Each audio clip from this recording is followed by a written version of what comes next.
Dentro da tenda, às margens do rio Volga, 6 guerreiros esperavam na sombra. O ano era 922. A garota que entrava sabia o que viria a seguir porque já havia assistido a esta cerimônia antes, embora nunca nesta posição.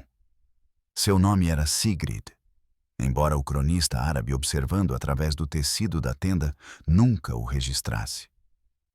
Ele escreveria apenas que ela era jovem, que havia servido ao chefe morto e que se oferecera para segui-lo na vida após a morte.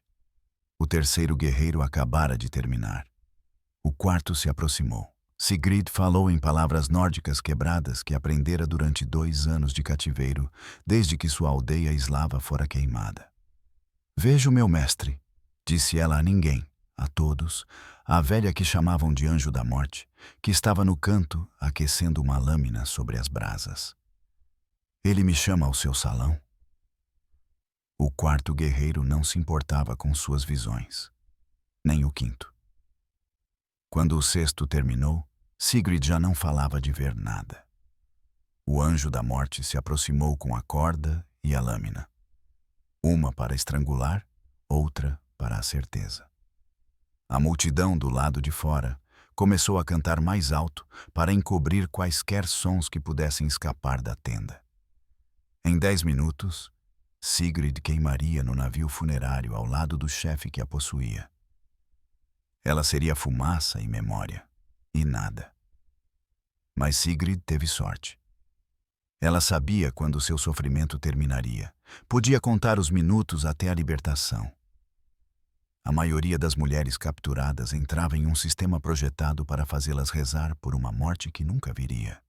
O que os vikings criaram não era uma escravidão simples, mas uma arquitetura de sofrimento feminino tão elaborada que cronistas árabes, historiadores bizantinos e monges europeus concordaram que haviam testemunhado algo sem precedentes na crueldade humana. Esta era a história que eles tentaram esquecer. Antes de mergulharmos nas partes mais sombrias das civilizações nórdicas, se você gosta de aprender sobre as verdades ocultas da história, considere apertar o botão de curtir e se inscrever para mais conteúdo como este. E, por favor, comente abaixo para me dizer de onde você está ouvindo. Irmã Etheldred se encolheu ainda mais no armazém de grãos, enquanto as vozes nórdicas se aproximavam. 8 de junho de 793. A ilha sagrada de Lindisfarne, na costa da Nortúmbria. 1 hora atrás, ela estava copiando manuscritos no scriptorium. Agora, ela estava agachada na escuridão, com pó de grãos enchendo seus pulmões, ouvindo sons que nunca imaginara dentro dos muros do mosteiro. Através de frestas no celeiro de madeira, ela observava guerreiros separando os capturados. Sua amiga Bridget foi arrastada pelos cabelos em direção à praia, onde navios estranhos esperavam. Bridget era linda, com cabelos castanho avermelhados que brilhavam à luz do sol durante as orações matinais. Essa beleza havia se tornado sua maldição. Os vikings separavam as mulheres em grupos com a eficiência de fazendeiros separando gado. Jovens e bonitas em um grupo, mais velhas, mais fortes em outro.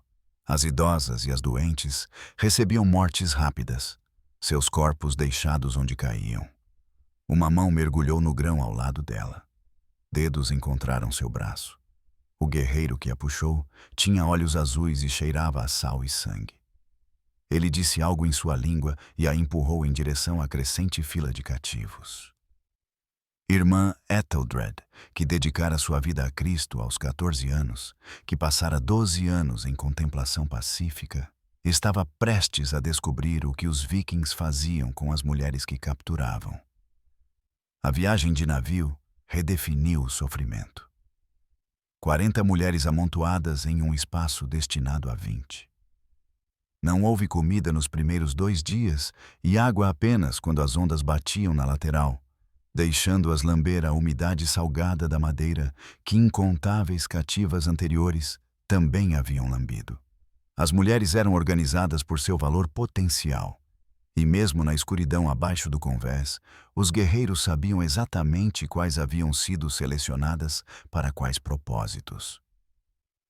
Etheldred aprendeu a reconhecer os diferentes tipos de visitas. Às vezes, os guerreiros vinham para a violência, às vezes para outras coisas, às vezes apenas para olhar, para avaliar suas partes na divisão que se aproximava. A viagem de Lindisfarne para a Noruega durou 11 dias. No 5º dia, 2 mulheres haviam morrido, seus corpos jogados ao mar sem cerimônia. No 8º dia, Etheldred havia parado de rezar. Deus parecia muito longe daquele túmulo de madeira deslizando sobre águas escuras. Quando chegaram à Noruega, a divisão começou imediatamente. O líder da incursão reivindicou a primeira escolha, selecionando 6 mulheres, incluindo Bridget. Seus guerreiros escolheram em seguida, por ordem de reputação e valor demonstrado em batalha. Etheldred foi para um fazendeiro chamado Gunnar, que precisava de trabalhadoras do campo. Ela viu Bridget ser levada para o salão do chefe e pensou que o destino de sua amiga devia ser melhor. Ela estava errada. 20 anos depois, Etheldred morreria na Noruega. Suas mãos destruídas por décadas de moer grãos, suas costas permanentemente curvadas de carregar cargas impossíveis. Ela nunca soube o que aconteceu com Bridget inicialmente, embora tenha ouvido rumores através das elaboradas redes que as mulheres escravizadas desenvolviam. Bridget durou 3 meses no salão do chefe antes de ser vendida a um comerciante que seguia para o leste.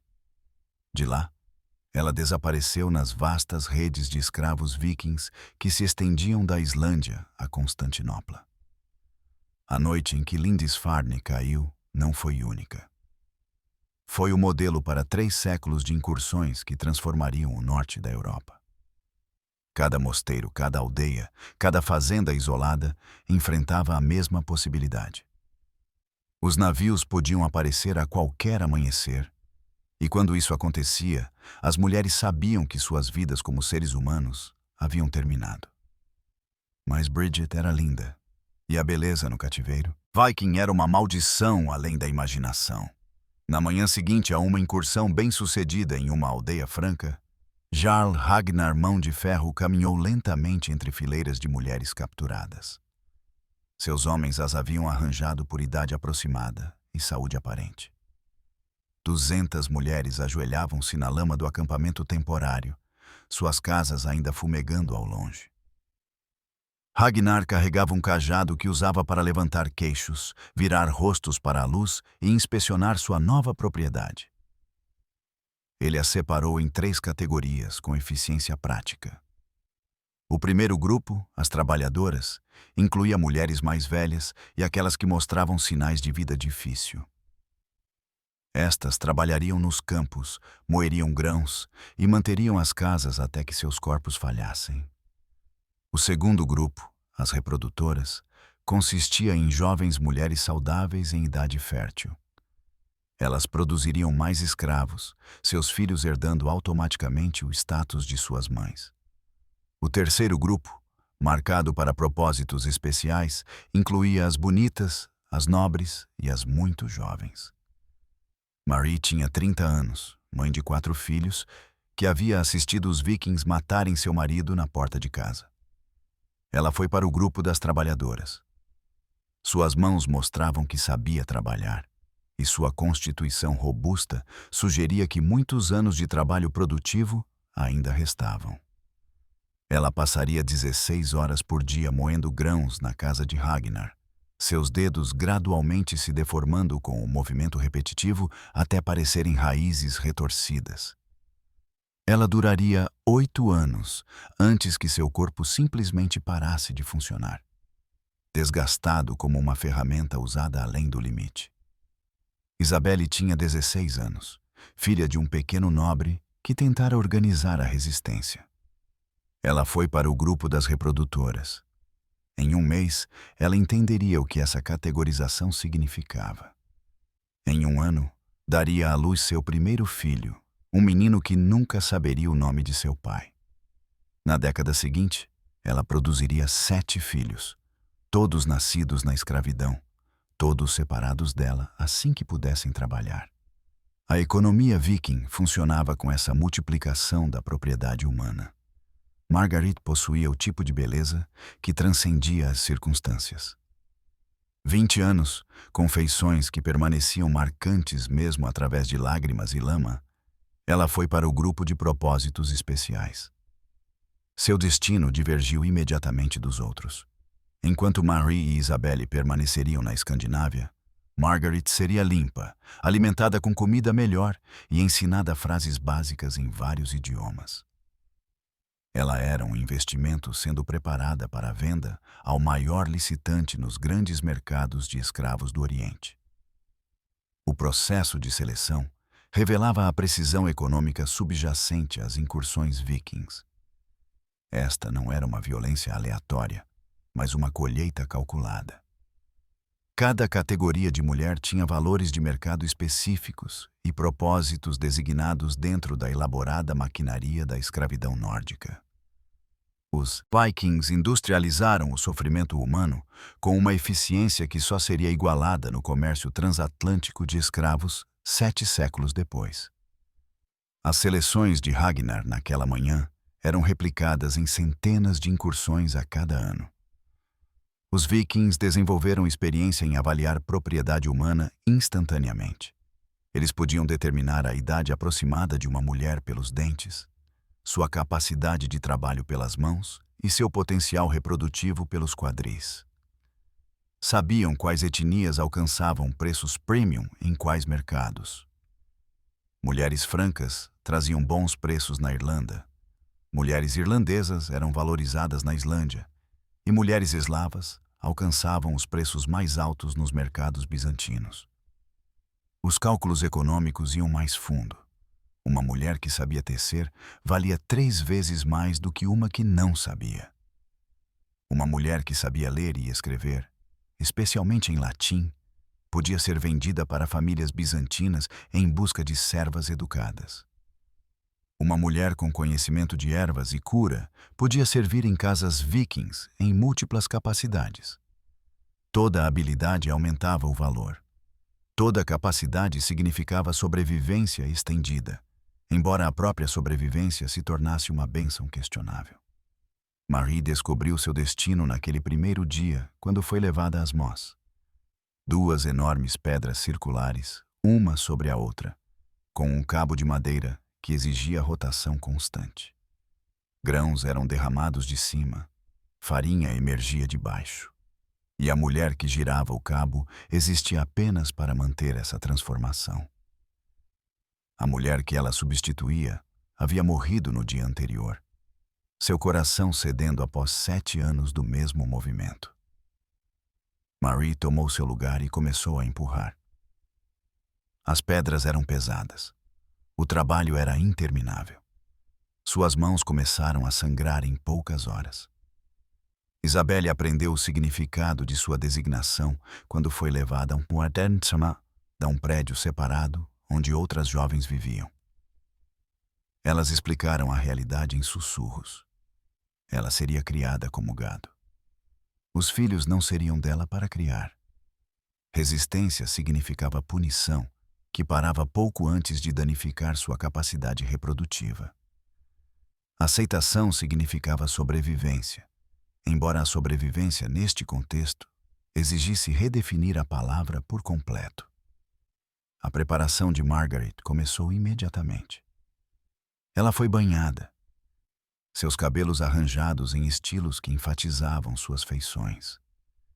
Ela foi ensinada a se posicionar de maneiras que exibissem sua figura de forma vantajosa. Ela aprendeu frases básicas em árabe, grego e eslavo.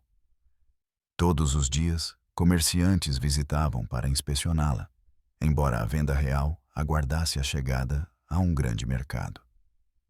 Ela era mercadoria sendo preparada para exibição, e quanto melhor ela se apresentasse, mais alto seu preço subiria.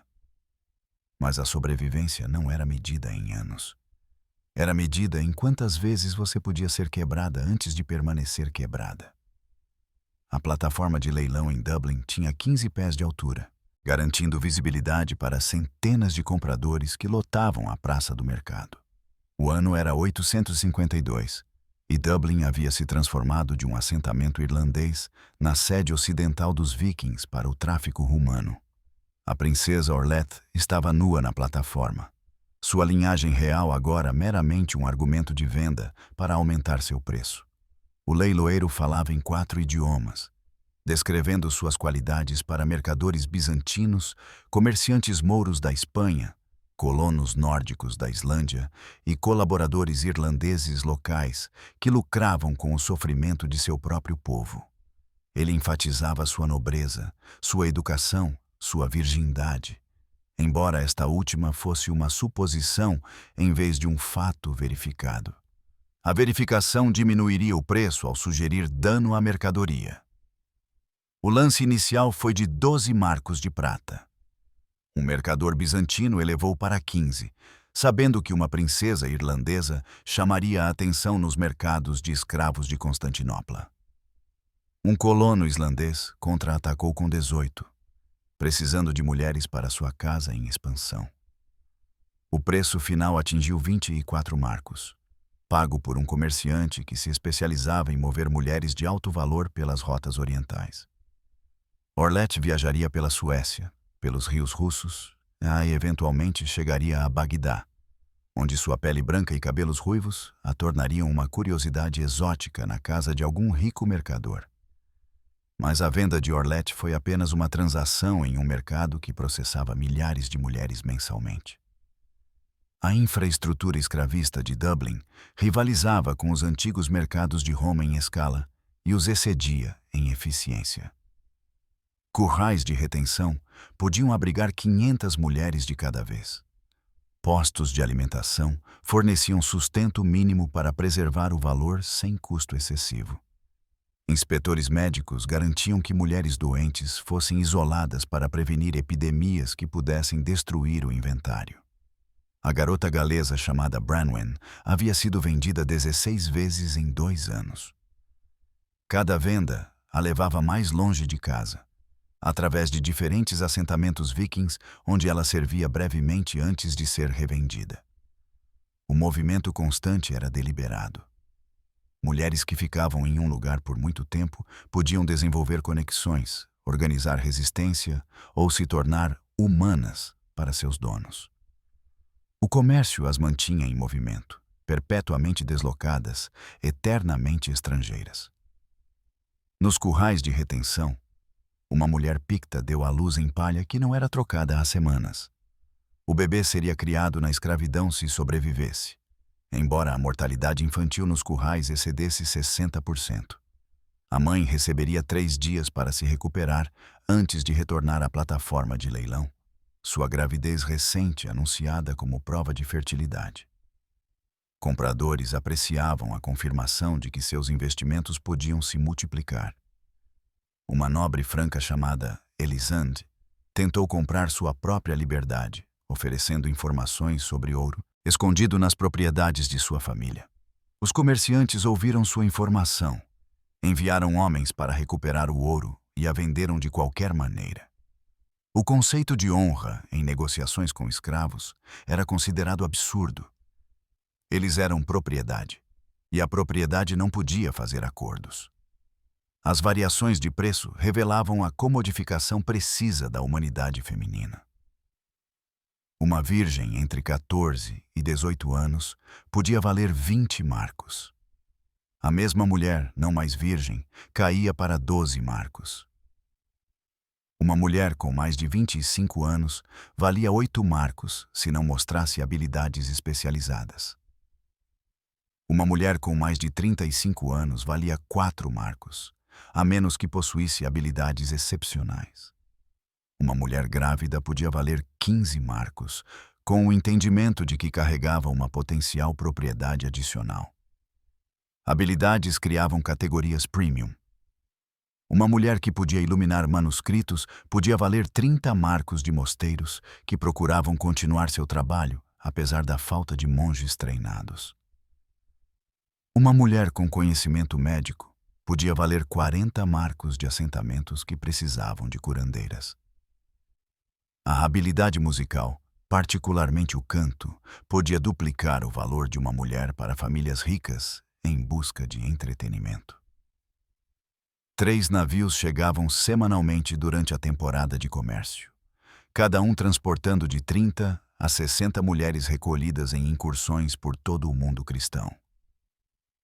A logística exigia coordenação extraordinária, comida e água para a viagem, segurança para evitar fugas, conhecimento médico para minimizar perdas e extensas redes para identificar compradores.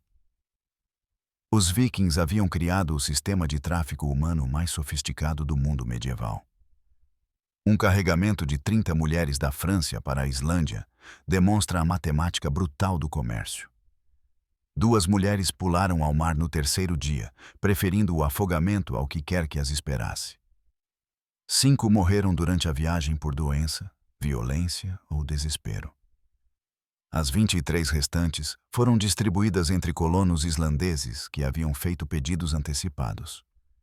Cada mulher representava um pedido específico: jovem para reprodução, velha para trabalho de campo, bonita para exibição de status, habilidosa para trabalho especializado. A mulher que pulou ao mar deixou uma filha no porão do navio. A criança, talvez de 7 anos, viu a mãe escolher a morte em vez da escravidão. Ela se lembraria dessa escolha pelo resto de sua vida na Islândia, onde cresceria como propriedade, teria filhos como propriedade e morreria como propriedade em uma ilha onde os oceanos se estendiam infinitamente em todas as direções, a liberdade sempre visível, mas para sempre inatingível. As temporadas de comércio seguiam padrões previsíveis. A primavera trazia cativos frescos de incursões iniciais.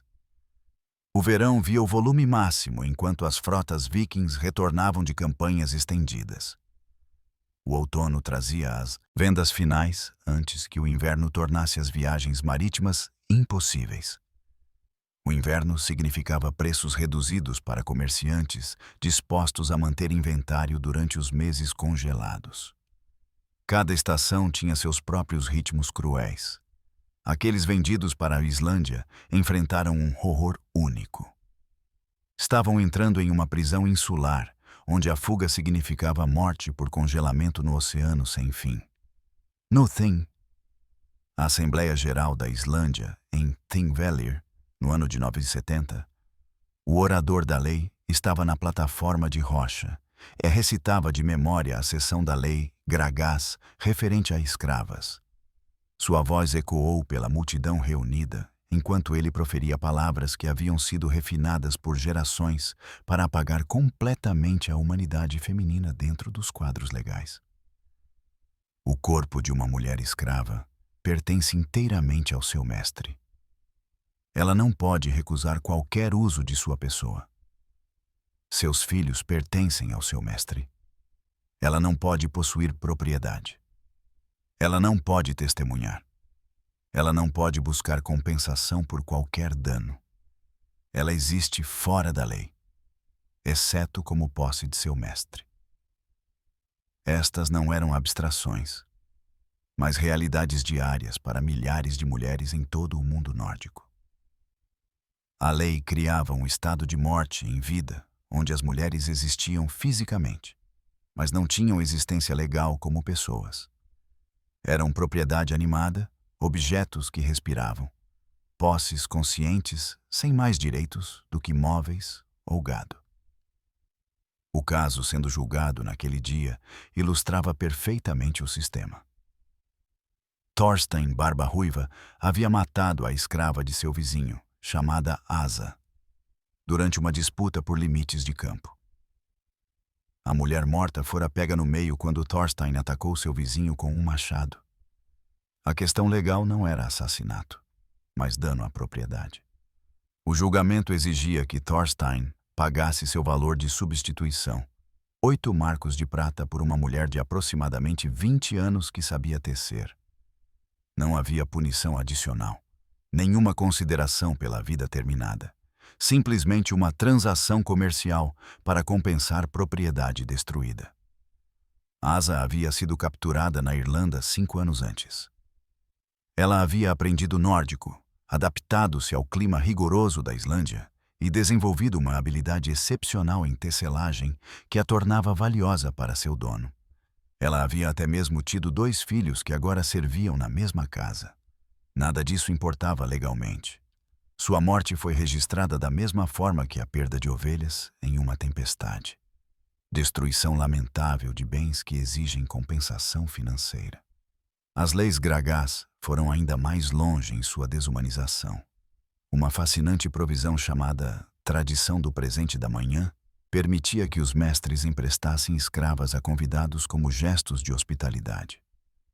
Recusar tal uso não era legalmente possível.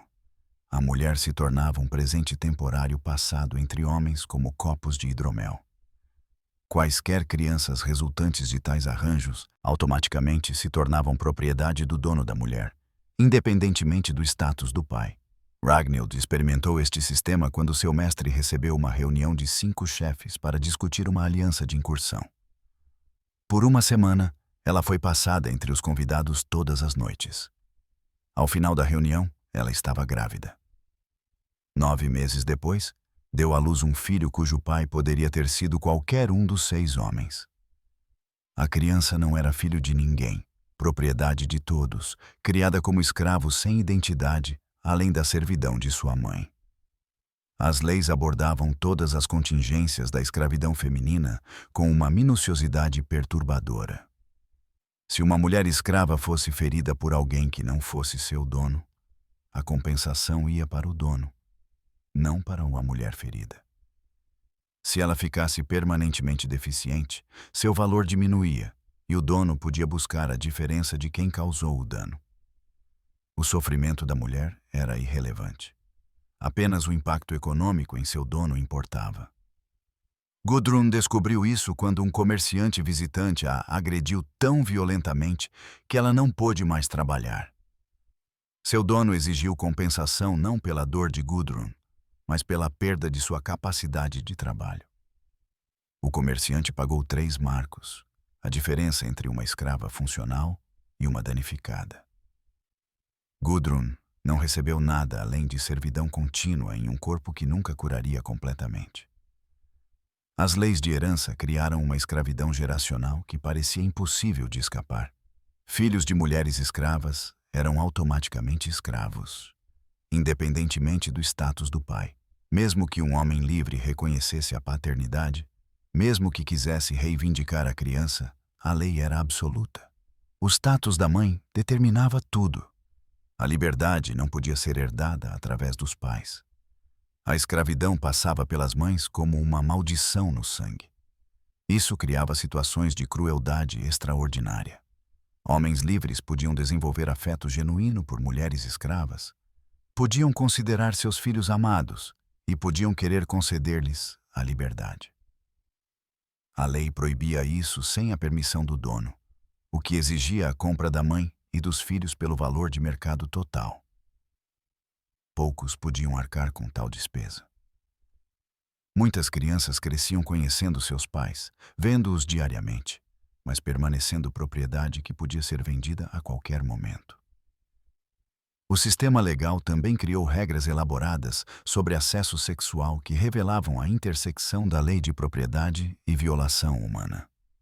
Um dono podia usar suas escravas sem restrição. Ele podia permitir que membros da família tivessem o mesmo privilégio. Ele podia conceder permissão a convidados. Ele podia alugar o acesso por taxas, mas se alguém usasse uma escrava sem permissão, não era considerado assalto à mulher, mas roubo de serviços do dono. O crime era econômico, não moral. Uma provisão parecia oferecer misericórdia, mas, na verdade, aprofundava a crueldade. Se uma escrava tivesse 3 filhos com seu mestre que sobrevivessem até a idade adulta, ela poderia teoricamente ganhar a liberdade. Mas as condições eram quase impossíveis. As crianças tinham que sobreviver em um mundo onde a mortalidade infantil de escravos excedia 50%. Elas tinham que atingir a idade adulta, ainda vivas e capazes de trabalhar. A mãe tinha que sobreviver a 3 gestações e permanecer valiosa o suficiente para que sua liberdade não fosse uma perda econômica. Mais importante, o mestre tinha que honrar um acordo que podia revogar a qualquer momento.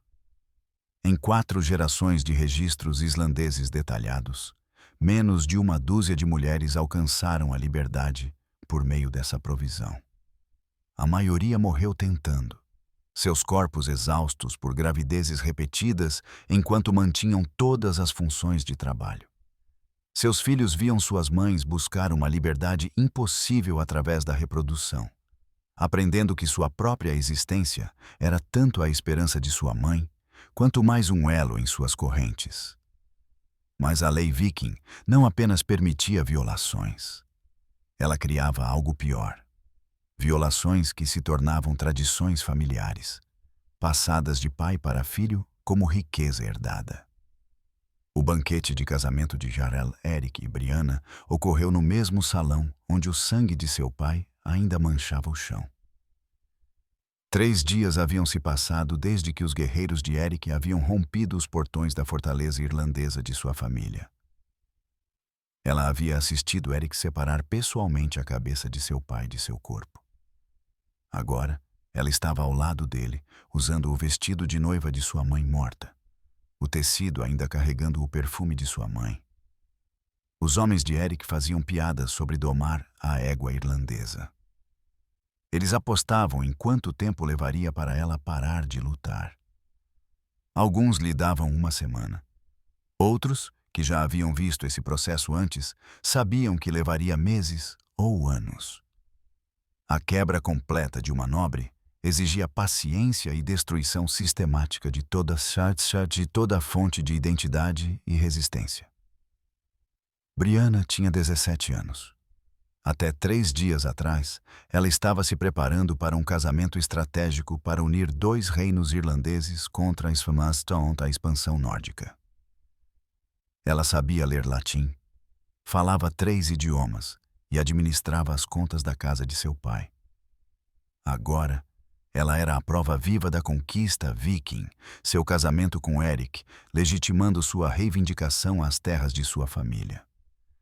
Cada pessoa no salão entendia o simbolismo. A nobreza irlandesa estava sendo absorvida, literalmente consumida pela expansão nórdica. A prática sistemática seguia padrões previsíveis em todo o mundo viking. Matar os homens em idade de lutar, escravizar os servos e mulheres comuns. Mas as filhas da nobreza enfrentavam um destino diferente. Elas se tornavam esposas de seus conquistadores. Seus corpos servindo como pontes entre reinos destruídos e novos territórios vikings.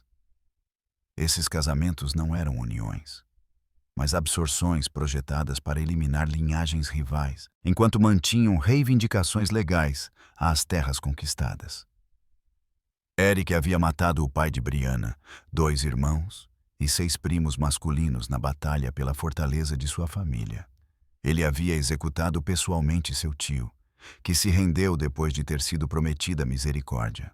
Agora, ele teria filhos com ela, crianças que carregariam o sangue de sua família, mas seriam criadas como vikings. Sua linhagem irlandesa sobreviveria apenas como uma memória sussurrada nas genealogias nórdicas. A lógica política era cruelmente eficaz. Ao se casarem com filhas nobres, os conquistadores vikings obtinham reivindicações legítimas que a pura conquista nunca poderia proporcionar. As populações locais podiam resistir a invasores estrangeiros, mas achavam mais difícil resistir aos filhos de suas próprias linhagens nobres, mesmo quando esses filhos eram criados para desprezar sua herança materna. As mulheres se tornavam armas biológicas em uma guerra de absorção, que levou gerações para ser concluída. 3 casamentos forçados desse período ilustram a consistência horripilante do padrão. Na Escócia, a filha de um Mormaer derrotado foi casada com o viking que havia estrangulado seu pai com as próprias mãos. Ela lhe deu 4 filhos que cresceram para liderar incursões contra o povo de sua mãe. Ela viveu 30 anos como esposa do assassino de seu pai, criando filhos que celebravam a vitória de seu pai sobre seu avô materno. Na França, uma viúva foi forçada a se casar com o assassino de seu marido, em menos de um mês após ficar viúva. O líder viking precisava dela para manter o controle sobre as propriedades de seu falecido marido. Ela o havia visto morrer tentando defender sua casa. Agora, ela compartilhava um leito com seu assassino, enquanto seus filhos do primeiro casamento eram criados como escravos em sua própria antiga casa. Na Saxônia, uma princesa foi casada com o viking que havia queimado sua cidade. Ela ouvira ordenar a execução de 300 cidadãos que se recusaram a se submeter. Em seu casamento, ele usava uma armadura ainda marcada com fuligem do incêndio. Seus filhos cresceriam com histórias da gloriosa vitória de seu pai, nunca sabendo que sua mãe o havia testemunhado massacrar seus avós. Esses casamentos criaram filhos que encarnavam a conquista. Eles se pareciam com suas mães derrotadas, mas pensavam como seus pais vikings. Falavam nórdico principalmente, aprendendo as línguas de suas mães apenas como ferramentas úteis para gerenciar populações subjugadas. Adoravam deuses nórdicos enquanto suas mães secretamente oravam a Cristo. Eles representavam uma destruição cultural bem-sucedida, o apagamento de uma identidade e sua substituição por outra. A guerra psicológica se estendia além das próprias mulheres.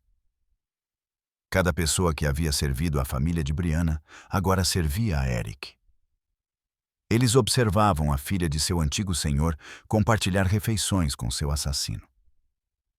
Viam sua barriga crescer com o filho do conquistador. Entendiam que a resistência significava vê-la sofrer consequências. Seu tratamento dependente de sua submissão. Algumas mulheres encontraram maneiras de resistir nessas circunstâncias impossíveis. Elas ensinavam aos filhos histórias irlandesas disfarçadas de contos nórdicos. Preservavam genealogias em canções que pareciam inofensivas. Mantinham correspondência secreta com membros da família sobreviventes. Envenenavam lentamente seus maridos com substâncias que imitavam doenças naturais. Mas a maioria simplesmente suportava. Seus espíritos se quebrando gradualmente como pedras desgastadas pela água.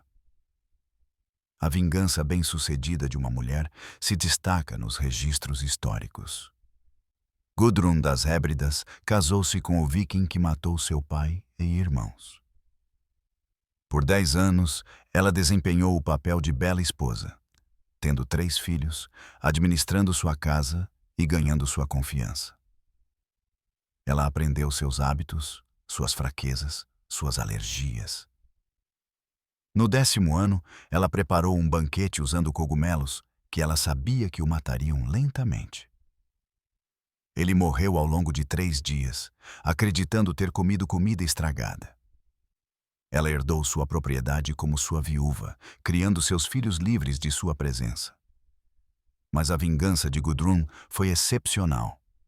A maioria das mulheres descobriu que a morte, mesmo a morte de seu algoz, não trazia liberdade. A lei e o costume viking garantiam que as viúvas passassem para irmãos, filhos ou outros parentes masculinos. O sistema foi projetado para impedir a fuga por qualquer meio, incluindo a morte dos maridos. Esses casamentos forçados criaram emaranhados genealógicos que persistem em estudos de DNA hoje. Pesquisas genéticas islandesas modernas revelam que, embora a linhagem masculina seja predominantemente nórdica, a linhagem feminina é fortemente celta, principalmente irlandesa e escocesa. Essas estatísticas representam milhares de Briannas, mulheres cujos corpos se tornaram os vasos pelos quais a expansão viking alcançou uma conquista genética permanente. A morte era sua fuga. A maioria das mulheres descobriu que havia destinos projetados para tornar até a morte impossível. A preparação funerária começou 10 dias antes de o corpo do chefe ser queimado. Às margens do rio Volga, os vikings Rus preparavam uma cerimônia que demonstraria sua riqueza, poder e completo domínio sobre a vida e a morte. O cronista árabe Ibn Fadlan observou cada detalhe, registrando o que podia suportar escrever, enquanto implicava horrores que sua tinta se recusava a descrever. A seleção da garota aconteceu primeiro. As escravas do chefe foram reunidas e perguntadas quem seguiria seu mestre para a vida após a morte. A palavra perguntadas exige exame. Essas mulheres entendiam que alguém seria selecionada de qualquer forma. Voluntariar-se significava controlar nada além da ilusão de escolha. Recusar-se significava ser selecionada de qualquer forma, mas enfrentar tormentos adicionais pela relutância. Sigrid deu um passo à frente. Ela tinha 19 anos, capturada de uma aldeia eslava 2 anos antes. Ela havia aprendido nórdico o suficiente para entender que seu valor de sobrevivência vinha declinando. Escravas mais jovens haviam chegado. Suas habilidades eram comuns. Sua beleza estava desvanecendo sob tratamento severo. Oferecer-se para a morte pode ter parecido escolher sua saída antes que destinos piores chegassem. Uma vez selecionada, Sigrid entrou em um estranho estado suspenso entre a vida e a morte. Por 10 dias, ela seria tratada como alguém sagrada e condenada simultaneamente. Recebeu comida melhor, bebida forte que a mantinha intoxicada, mas consciente, e roupas novas que a marcavam como escolhida para um propósito divino. Ela era constantemente guardada, nunca sozinha, nunca permitida a possibilidade de fuga ou autoagressão que pudesse perturbar a cerimônia. Os dias 1 a 3 estabeleceram o ritmo. A cada manhã, Sigrid era erguida em uma plataforma onde proclamava ver o além-vida. "Vejo meu mestre", ela gritaria, embora o corpo de seu mestre estivesse preservado em um abrigo temporário. "Ele me convoca ao seu salão." A multidão aplaudiria essas visões, interpretando-as como confirmação de que seu chefe esperava em Valhalla. A bebida forte era crucial. Tinha que manter Sigrid em um estado em que ela pudesse desempenhar as funções exigidas, mas não pudesse compreender completamente o que estava acontecendo. A mistura, de acordo com fontes nórdicas, incluía mel fermentado, ervas que causavam alucinações leves e substâncias que preveniam a inconsciência completa. Ela flutuava pelos dias em euforia artificial, presente, mas não totalmente lá. Os dias 4 a 6 introduziram os guerreiros. Cada noite, diferentes homens do círculo íntimo do chefe visitavam a tenda de Sigrid. Isso era apresentado como honra. Esses guerreiros enviando mensagens ao seu líder morto através da mulher que em breve se juntaria a ele. Ibn Fadlan descreve o canto que acompanhava essas visitas, alto o suficiente para encobrir outros sons. Ele observa que 6 guerreiros participaram ao longo de 3 noites, embora seu relato se torne deliberadamente vago sobre os detalhes. O que Ibn Fadlan implicou, mas não descreveu diretamente, pode ser entendido através de relatos paralelos de outras fontes. O cronista bizantino Constantino Porfirogênito descreveu cerimônias semelhantes, onde a mulher condenada se tornava um vaso para os vivos se comunicarem com os mortos através de atos físicos. O cronista Franco Adão de Bremen escreveu sobre cerimônias suecas, onde o sacrifício incluía usos vergonhosos antes da morte. Os dias 7 a 9 focaram na preparação dos elementos físicos. O navio funerário foi arrastado para a terra e preenchido com bens de que o chefe precisaria na vida após a morte. Armas, ouro, cavalos, cães e, finalmente, o próprio corpo preservado. Uma tenda foi erguida no convés do navio, onde a cerimônia final ocorreria.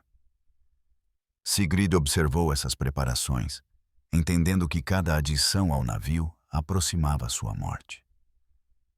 A velha, chamada de Anjo da Morte, apareceu no 7º dia. Era uma mulher enorme, larga e forte, com olhos que mostravam que ela havia supervisionado muitas cerimônias assim. Ela seria a responsável por garantir a morte de Sigrid quando chegasse a hora. Ela preparou os implementos, uma corda para estrangulamento, uma lâmina larga para certeza e ervas que seriam queimadas para mascarar o cheiro da morte. Sua presença significava que a cerimônia havia passado da preparação para a inexorabilidade. O dia 9 trouxe os ensaios. Sigrid foi ensinada exatamente onde ficar, o que dizer e como se mover durante a cerimônia. Ela praticou beber do copo cerimonial. Ela ensaiou suas palavras finais. Ela foi mostrada a tenda onde os últimos atos ocorreriam. Tudo foi coreografado para garantir a execução suave tanto da cerimônia quanto da jovem. O dia final chegou com clareza incomum. A multidão se reuniu ao amanhecer, centenas de testemunhas para confirmar a gloriosa partida de seu chefe. Sigrid foi vestida com as roupas mais finas que já usara. Anéis de ouro nos braços que a marcavam como escolhida. Um manto que pertencia ao próprio chefe. Ela foi erguida no navio onde realizou os rituais exigidos. Ela bebeu de 3 taças. A primeira ela dedicou à sua mãe e pai. A segunda aos seus parentes mortos, a terceira ao seu mestre esperando na vida após a morte. Cada taça continha mais da mistura inebriante. Na terceira, ela balançava visivelmente, mantida de pé por 2 mulheres que garantiram que ela completasse a cerimônia. A cerimônia da tenda veio em seguida. 6 guerreiros esperavam lá dentro, os mesmos 6 que haviam visitado sua tenda nas noites anteriores. Agora, à luz do dia, com centenas observando os movimentos da tenda, eles completaram seu uso final da mulher que levaria suas mensagens para Valhalla. Ibn Fadlan observa que cada homem, ao emergir, gritaria que havia feito isso por amor ao seu chefe. Quando o 6º guerreiro emergiu, o Anjo da Morte entrou com sua corda e lâmina. O que aconteceu a seguir foi escondido pelas paredes da tenda, mas a multidão podia ver sombras através do tecido. 2 mulheres seguraram as mãos de Sigrid. 2 homens seguraram seus pés. O Anjo da Morte colocou a corda em seu pescoço enquanto outra pessoa a apertava. O estrangulamento durou vários minutos. Para garantir a morte, a lâmina larga foi enfiada entre suas costelas. O corpo de Sigrid foi colocado ao lado do chefe no navio funerário. Flechas de fogo incendiaram a madeira embebida em óleo. Em minutos, o navio inteiro ardeu. A multidão aplaudiu enquanto a fumaça subia, levando seu chefe e sua escrava para a vida após a morte. Ao pôr do sol, restavam apenas cinzas e ferragens metálicas. Mas Sigrid foi uma entre milhares. Cerimônias semelhantes ocorreram da Islândia à Rússia, onde quer que chefes vikings morressem ricos o suficiente para pagar tais espetáculos. Adão de Bremen descreveu ter testemunhado uma cerimônia na Suécia, onde 5 mulheres foram queimadas com um rei. Evidências arqueológicas da Noruega confirmam múltiplos corpos femininos em sepulturas de navios, suas posições sugerindo que não morreram naturalmente. A justificativa religiosa envolvia brutalidade em propósito sagrado. Essas mulheres não foram assassinadas, mas transformadas em servas eternas. Elas serviriam em Valhalla como haviam servido em vida, para sempre ligadas a mestres que as possuíam além da morte. A multidão celebrava essas transformações como honras, o maior propósito que uma mulher escrava poderia alcançar. Pelo menos os sacrifícios funerários terminavam rapidamente. Os sacrifícios vivos duravam décadas. Astrid, de 7 anos, aprendeu que era propriedade em uma manhã comum quando tentou brincar com a filha do ferreiro. A menina a empurrou, cuspindo palavras que Astrid havia ouvido, mas não entendido. Filha de escrava.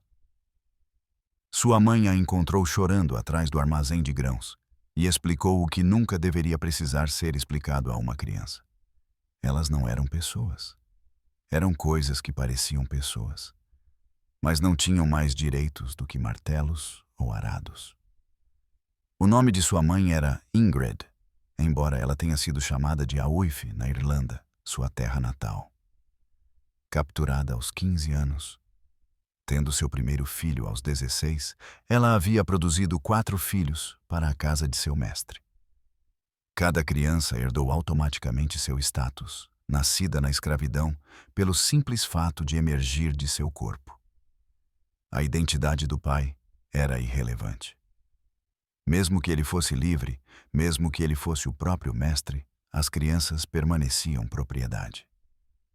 Astrid cresceria vendo sua mãe servir como o que os nórdicos chamavam de presente da manhã, emprestada a convidados tão casualmente quanto se emprestam ferramentas. Ela aprendeu a reconhecer a expressão particular que sua mãe usava ao retornar de tais noites. Vazia como neve fresca, presente, mas ausente. Ela observou o corpo de sua mãe mudar através de repetidas gestações, cada criança removida assim que podia trabalhar, vendida ou redistribuída de acordo com as necessidades da casa. O sistema hereditário criava impossibilidades matemáticas de liberdade. Os filhos de uma mulher escrava eram escravos. Seus filhos seriam escravos. A linha continuava até ser quebrada pela morte ou pela alforria impossivelmente rara, que exigia a compra da liberdade pelo valor de mercado total. A maioria das linhagens que entraram na escravidão no século VIII permaneceu escravizada no século XI, múltiplas gerações sem conhecer nada além da servidão. 3 gerações de mulheres viviam em uma mesma casa na Islândia por volta de 960. A avó, capturada na Escócia, lembrava-se da liberdade como um sonho distante. A mãe, nascida na escravidão, conhecia a liberdade apenas como um conceito. A neta não conseguia imaginar a liberdade, assim como não conseguia imaginar voar. Cada geração se relacionava de forma diferente com seu cativeiro, criando complexas dinâmicas psicológicas dentro das famílias escravizadas. A avó apegava-se às memórias da Escócia, ensinando aos seus descendentes palavras numa língua que nunca usariam numa terra que nunca veriam. Ela representava uma conexão viva com a liberdade, lembrando às crianças que sua linhagem nem sempre fora propriedade. Suas histórias de vida antes da escravidão pareciam contos de fadas para netos que nunca tinham visto ninguém parecido com eles viver livre. A mãe ocupava um espaço intermediário, nascida na escravidão, mas criada por alguém que se lembrava da liberdade. Ela entendia conceitualmente o que havia sido perdido, mas não tinha experiência pessoal disso. Sua identidade se formou inteiramente dentro das restrições da escravidão. Ela não podia ensinar seus filhos a serem livres, porque nunca havia aprendido isso ela mesma. Ela só podia ensiná-los a sobreviver como escravos, transmitindo estratégias para evitar punição, manter a saúde apesar das condições adversas e obter pequenos privilégios através da conformidade. A neta não conhecia outra realidade. A escravidão não era uma condição, mas uma identidade. Ela não se via como uma pessoa que por acaso era escravizada, mas como uma escrava com forma de pessoa. O dano psicológico ia mais fundo do que a submissão. Era uma internalização completa do status de propriedade, aceitando em níveis fundamentais que ela existia apenas como uma extensão da vontade de seu dono. As crianças viam suas mães violadas repetidamente, entendendo isso como normal, inevitável, seu próprio futuro. As filhas cresciam sabendo que experimentariam o que suas mães experimentaram. Os filhos cresciam sabendo que nunca poderiam proteger suas mães, irmãs ou futuras filhas. O dano emocional se acumulava por gerações, cada criança herdando não apenas o status legal, mas também o trauma acumulado. Uma família rastreada através de sagas suportou 5 gerações de escravidão. A mulher original, capturada da França, teve 8 filhos. Suas filhas tiveram 23 netos. Na quinta geração, mais de 100 descendentes viviam na escravidão na Islândia, Noruega e Dinamarca. Uma linha genética inteira reduzida à propriedade. Suas potenciais contribuições para a arte, ciência, liderança ou simples felicidade humana apagadas pela escravidão hereditária. A destruição psicológica manifestou-se em comportamentos específicos que apareceram em todas as populações escravas de longo prazo. Evitação extrema de conflitos que ia além da prudência à incapacidade patológica de afirmar qualquer preferência. Dissociação durante a violência que se tornou entorpecimento emocional permanente. Hipervigilância que impedia sono profundo ou verdadeiro descanso. Essas adaptações ajudaram os indivíduos a sobreviver, mas os danificaram de maneiras que passaram para seus filhos através da modelagem de comportamento e, a ciência moderna sugere, mudanças epigenéticas de trauma severo. Algumas mulheres tentaram quebrar o ciclo através do infanticídio, matando seus recém-nascidos, em vez de condená-los à escravidão. A lei nórdica tratava isso como destruição de propriedade, exigindo compensação aos proprietários, e não como atos desesperados de mães tentando poupar seus filhos do sofrimento herdado. As sagas ocasionalmente mencionam o encontro de bebês mortos, escondidos em depósitos de feno ou afundados em riachos, suas mães escolhendo a dor em vez de ver outra geração escravizada. A violência sexual sofrida pelas escravas criou linhagens complicadas. Muitas crianças nunca souberam as identidades de seus pais. Outras sabiam, mas não podiam reconhecer os homens livres que as haviam gerado. Algumas cresceram vendo seus pais diariamente, talvez até recebendo gentilezas ocasionais, enquanto permaneciam propriedade que podia ser vendida ou trocada. O impacto psicológico de conhecer seu pai, enquanto era propriedade como gado, criava fraturas de identidade que nunca cicatrizavam. Marcadores físicos de escravidão passavam por gerações. A desnutrição durante a gravidez criava crianças propensas a problemas de saúde específicos. Lesões por esforço repetitivo do trabalho tornaram-se suscetibilidades hereditárias. O crescimento atrofiado devido ao trabalho infantil significava que cada geração começava menor, mais fraca, mais vulnerável. Os próprios corpos tornaram-se arquivos de sofrimento acumulado, cada geração adicionando novos capítulos de dano. A linguagem forneceu um dos poucos espaços para a preservação da identidade. Mulheres escravizadas ensinavam a seus filhos palavras das línguas de sua terra natal, canções de antes da captura e histórias que preservavam fragmentos de sua herança livre. Esses tesouros linguísticos eram escondidos dos mestres, compartilhados apenas em sussurros e mantidos através das gerações, como prova de que um dia foram mais do que propriedade. Algumas mulheres descobriram que a morte nem sequer era uma fuga quando os vikings encontravam maneiras de fazê-las servir além do túmulo. O amanhecer em Hedeby trouxe o som de correntes antes que o sol clareasse o horizonte.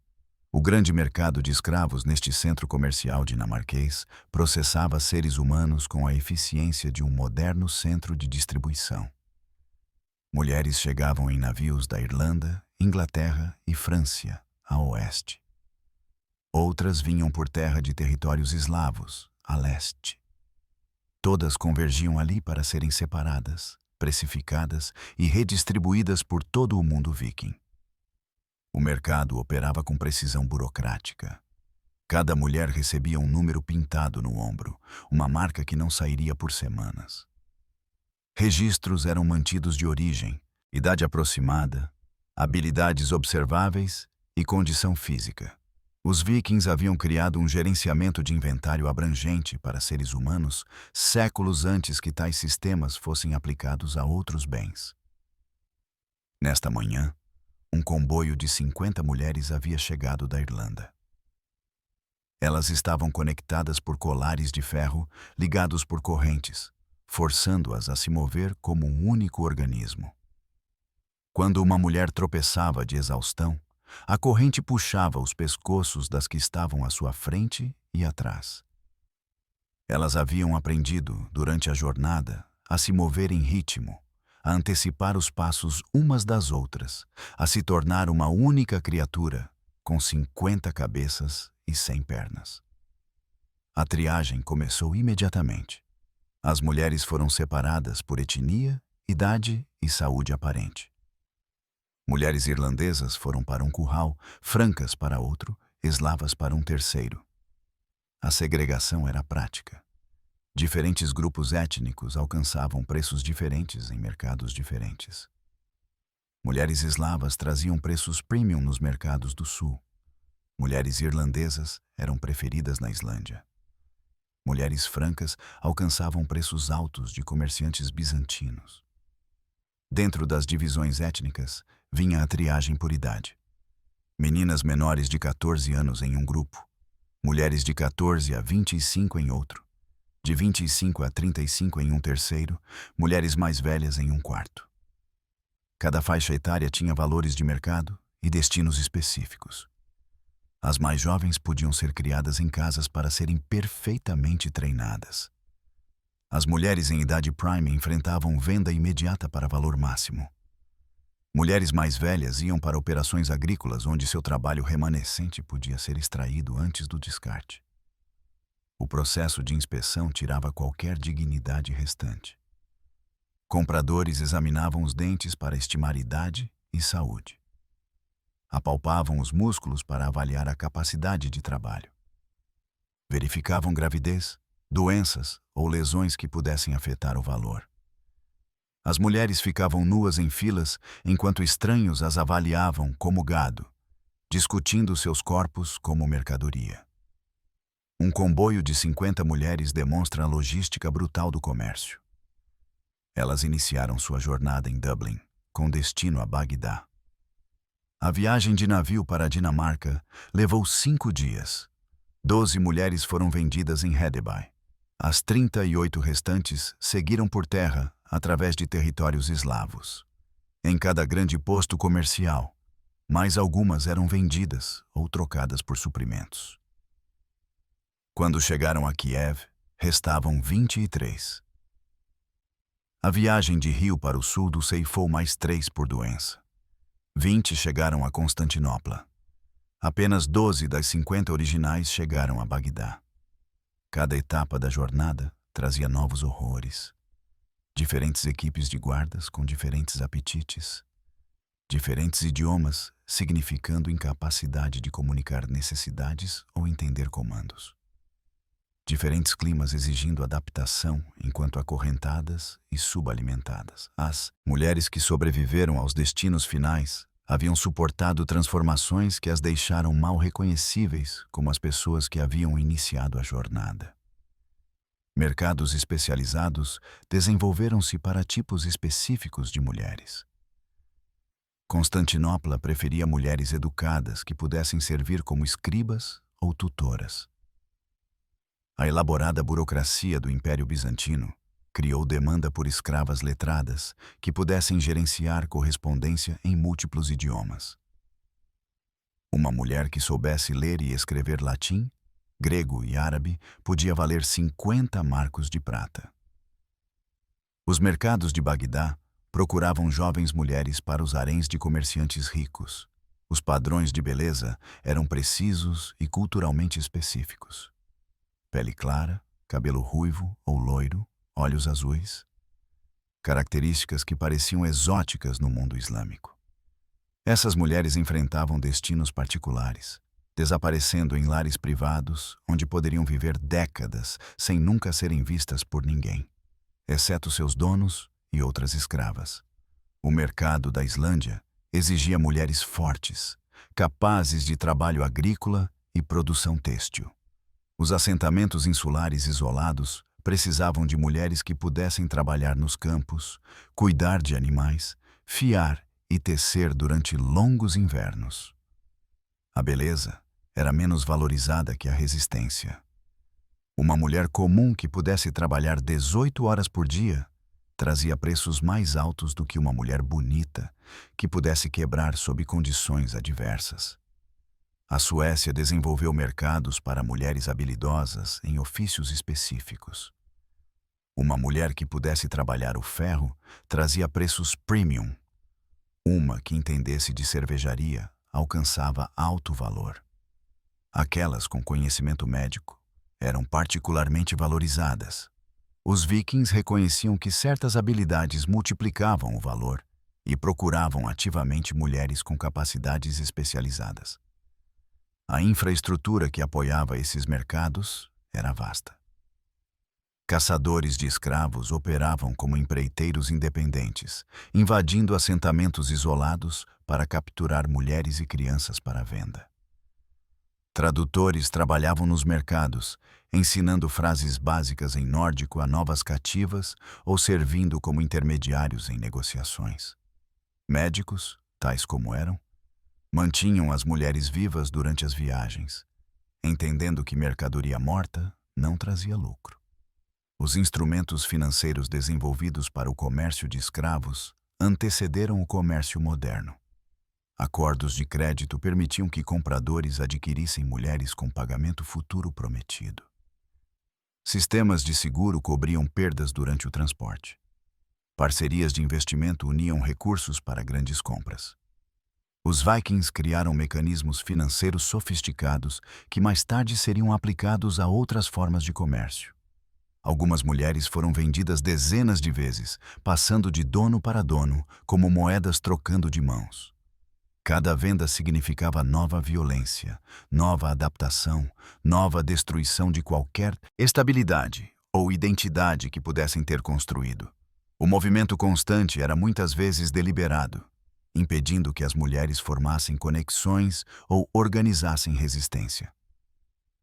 Uma mulher galesa chamada Gwen foi vendida 17 vezes em 4 anos. Cada venda a levava mais longe de casa, primeiro para a Irlanda, depois para a Noruega, depois para a Islândia, depois para a Groenlândia. Quando ela chegou aos confins do mundo conhecido, havia esquecido o som do galês. Ela conseguia se comunicar em frases quebradas de 6 idiomas, mas não era fluente em nenhum. Sua identidade havia sido apagada através do deslocamento constante. Mas o pior destino não era ser vendida uma vez. Era ser valiosa o suficiente para ser vendida repetidamente.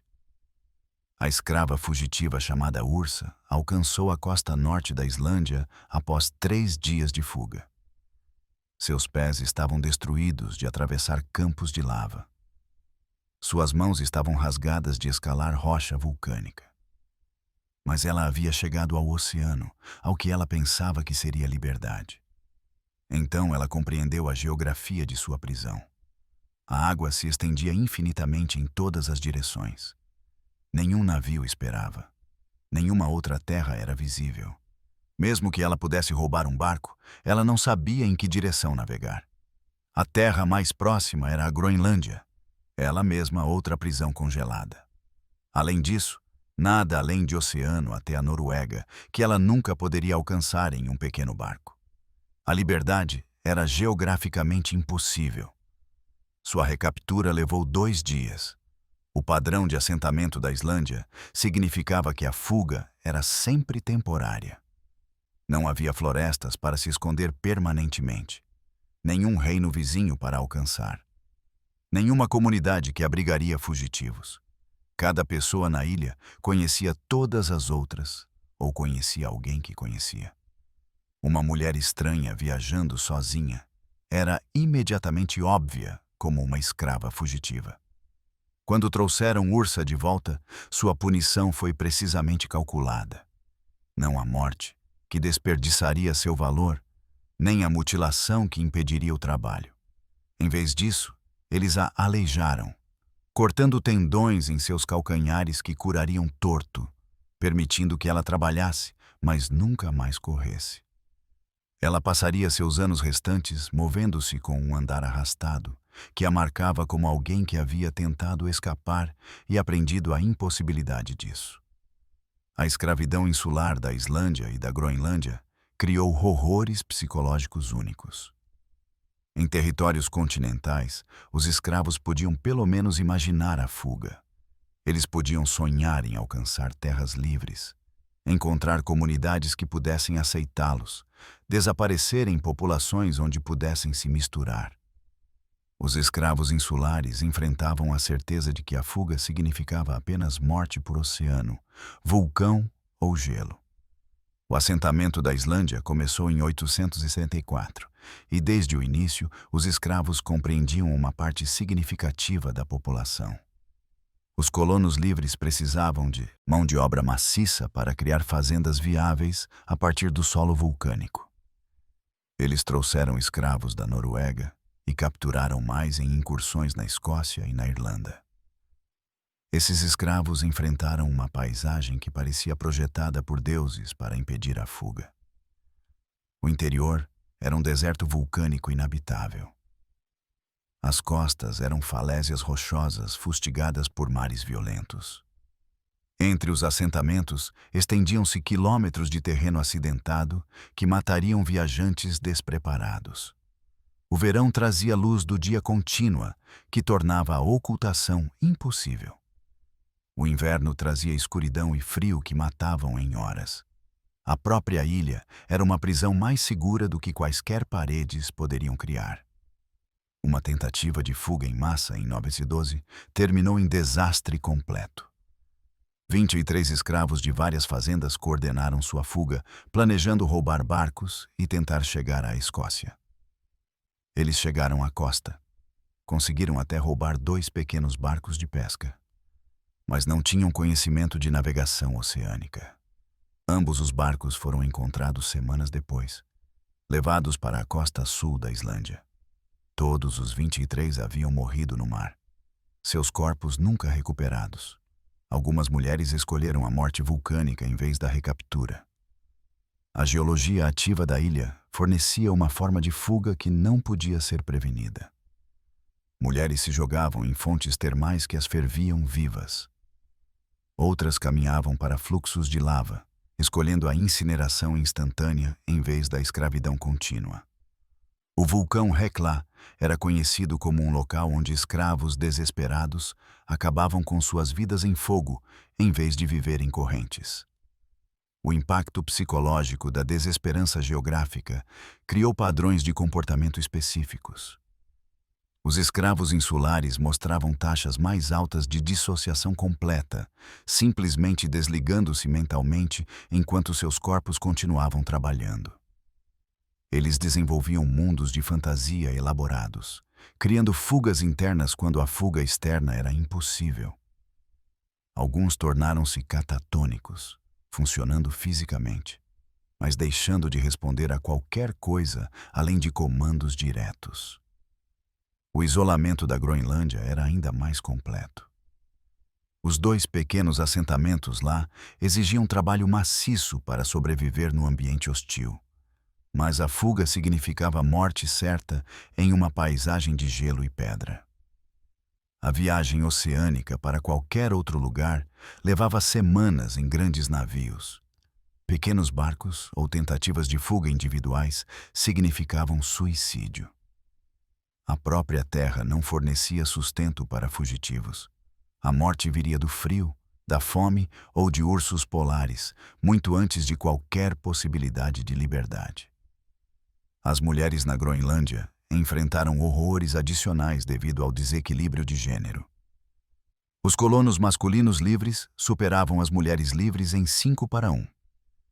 As escravas tornaram-se propriedade comum de maneiras que até excediam as violações comuns na Islândia. Elas eram passadas entre homens, todas as noites, compartilhadas como ferramentas ou comida, seus corpos tornando-se recursos para comunidades inteiras e não para proprietários individuais. A dissolução social completa na Groenlândia criou circunstâncias onde até mesmo a lei nórdica mínima deixou de funcionar. Não havia assembleias realizadas regularmente. Nenhum orador da lei mantinha a tradição legal. Os assentamentos operavam por pura força. com escravas no fundo absoluto das hierarquias mantidas apenas pela violência. As mulheres podiam ser mortas por qualquer razão ou sem razão, suas mortes não registradas e não lamentadas. Algumas mulheres tentaram resistência a longo prazo por meio de desaceleração do trabalho ou sabotagem. Mas as pequenas populações significavam que tal resistência era imediatamente óbvia. Não havia anonimato em comunidades de algumas centenas de pessoas. Cada ação era vista. Toda resistência era conhecida. A punição era instantânea e pública, servindo como educação para outros que consideravam atos semelhantes. A tentativa de resistência de vários anos por um grupo de mulheres irlandesas na Islândia demonstrou tanto coragem quanto futilidade. Elas coordenaram em 3 fazendas, envenenando lentamente seus mestres com pequenas doses de plantas locais que causavam doenças, mas não morte imediata. O plano era enfraquecer a população livre o suficiente para que os escravos pudessem assumir o controle. A conspiração durou 2 anos antes da descoberta. Todas as 15 mulheres envolvidas foram queimadas vivas em uma única execução em massa que serviu como aviso aos escravos em toda a ilha. A geografia tornava a fuga impossível, mas a criatividade viking tornava até a submissão mortal. Uma aldeia saxônica observava os vikings se aproximarem pelos campos da manhã. O ano era 866. Cada família enfrentava o mesmo cálculo que dezenas de aldeias haviam enfrentado antes deles. Lutar e ver suas mulheres sofrerem espetacularmente, ou fugir imediatamente e talvez poupá-las do pior. Eles fugiram. Em 1 hora, toda a população estava se movendo para o sul, abandonando lares que suas famílias habitavam por gerações. Deixaram comida em depósitos, ferramentas em oficinas, tudo, exceto o que podiam carregar. Os vikings encontraram uma cidade fantasma, riqueza sem resistência, vitória sem batalha. A arma de terror funcionou perfeitamente. A arma não era espada ou machado, mas reputação. Histórias de outras aldeias se espalharam mais rápido do que os navios vikings podiam navegar.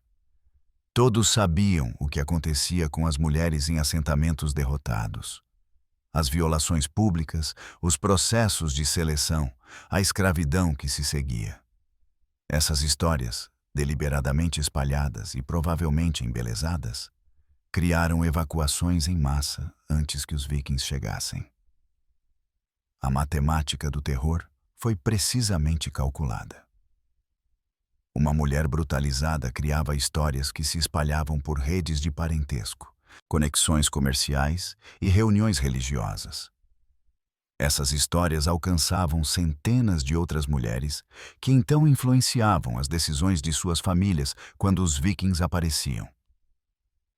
Uma única atrocidade espetacular poderia esvaziar regiões inteiras sem combate real. O grande exército pagão que invadiu a Inglaterra em 865 usou essa guerra psicológica sistematicamente. Após capturar York, eles não avançaram imediatamente. Em vez disso, mantiveram a cidade enquanto histórias do que aconteceu com as mulheres de York se espalhavam pela Nortúmbria. Quando finalmente marcharam, encontraram mínima resistência. As populações já haviam fugido em vez de arriscar que suas mulheres enfrentassem o destino de York.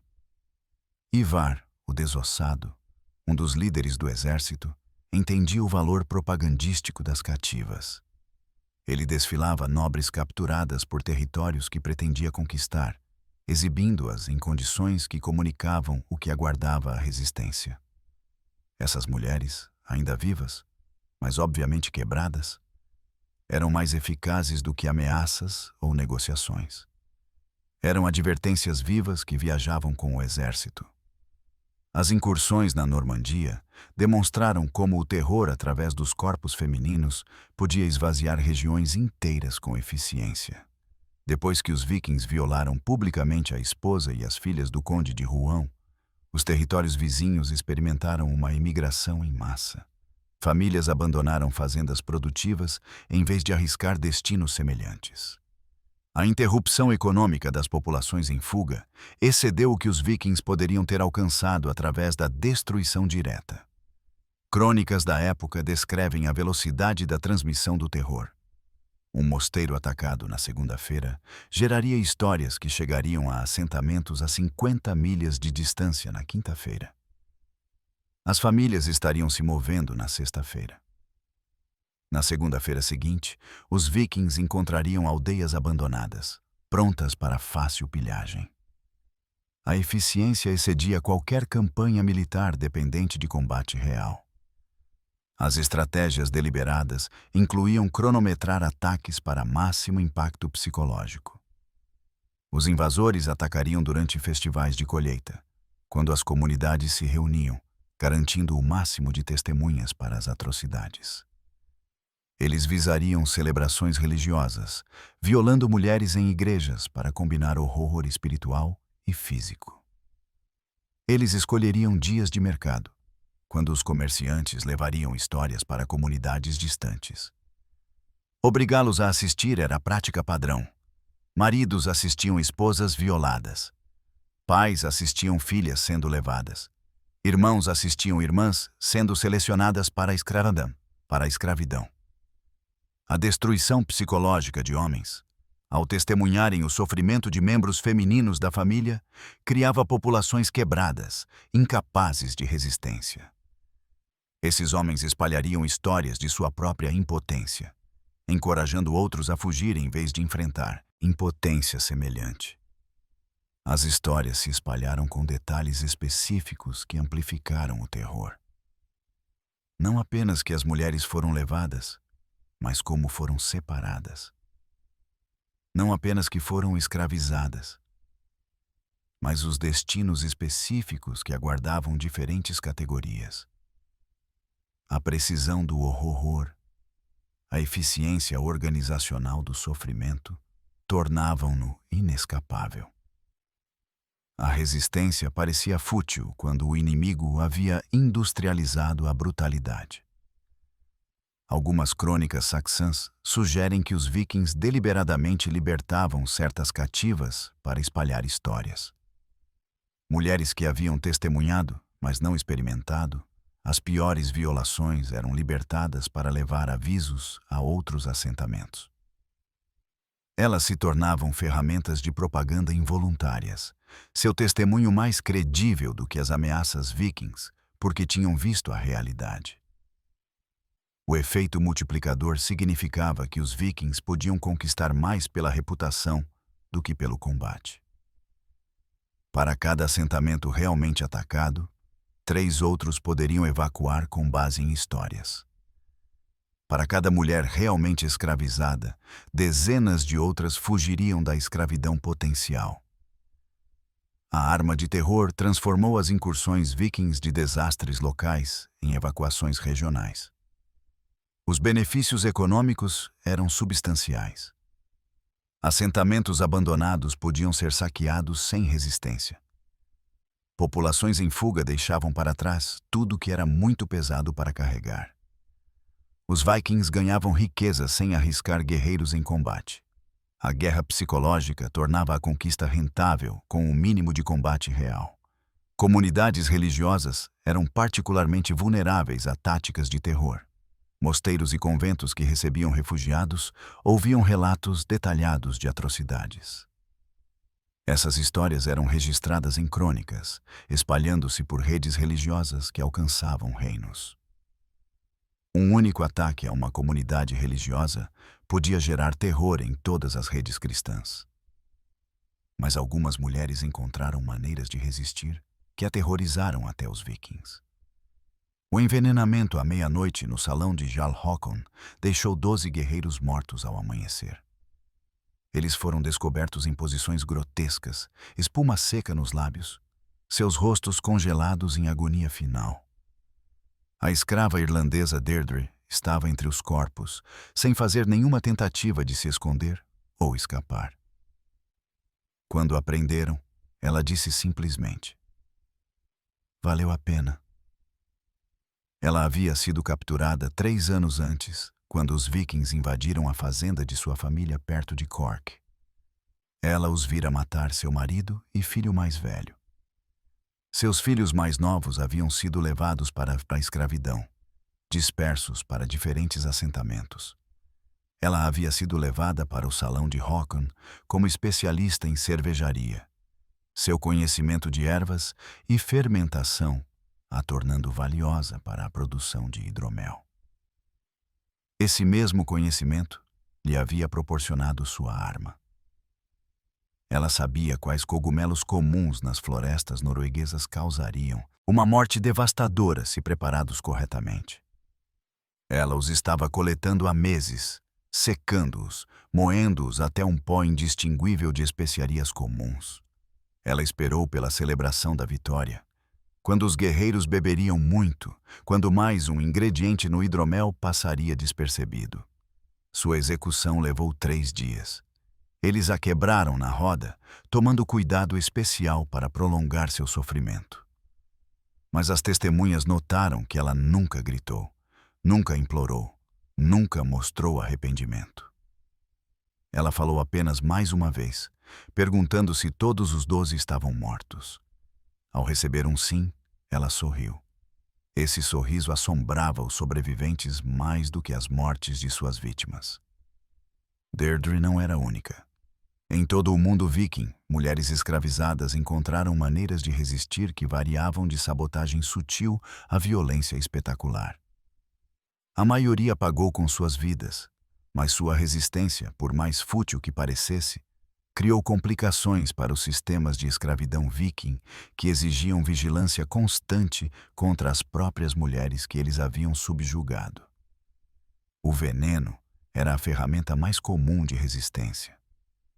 Mulheres que preparavam comida tinham acesso a cozinhas, jardins e suprimentos de cervejaria.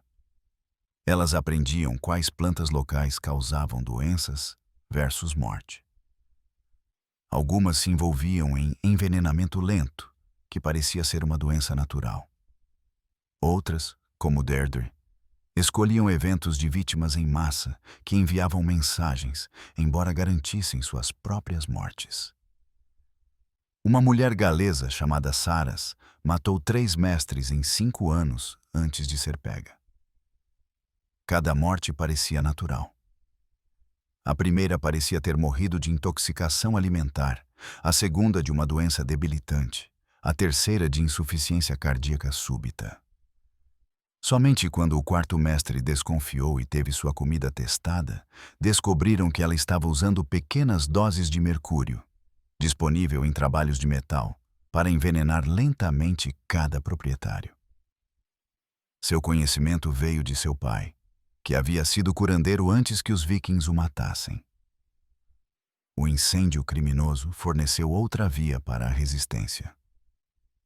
Um grupo franco de escravos coordenou a queima do mercado de escravos de Hedeby em 943. Eles haviam reunido óleo de lâmpada lentamente, escondendo-o em vários locais.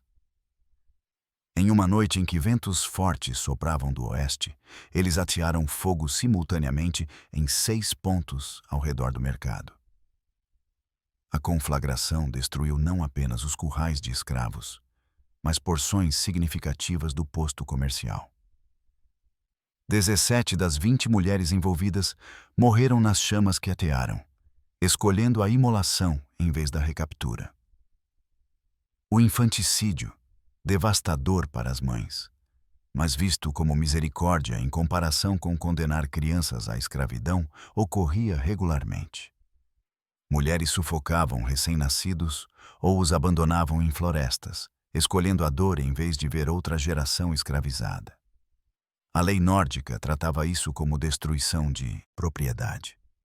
Mas nenhuma punição poderia ser pior do que o que levava as mães a matar seus próprios filhos.